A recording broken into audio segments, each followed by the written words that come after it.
this morning. The FDA announced an Adderall shortage in October of 2022. Local pharmacists say supply has improved since then. However, they still have some concerns moving forward.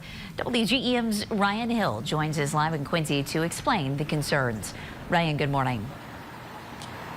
Good morning. Now, a local pharmacist I spoke with says the supply of Adderall quick-release tablets have gotten easier to obtain.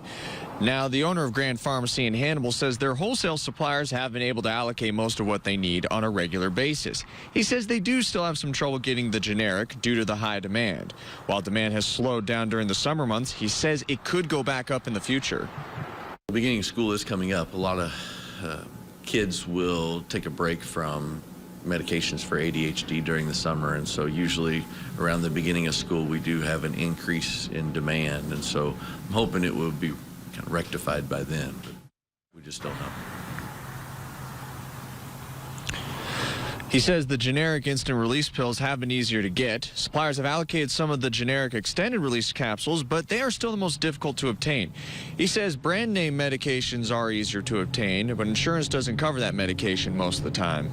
Live in Quincy, Ryan Hill, WGEM News. Ryan, thank you. Gilmore says they have received less calls about patients struggling to find Adderall in other pharmacies. He says he thinks it means the suppliers have allocated the drugs to ensure they and other pharmacies have enough.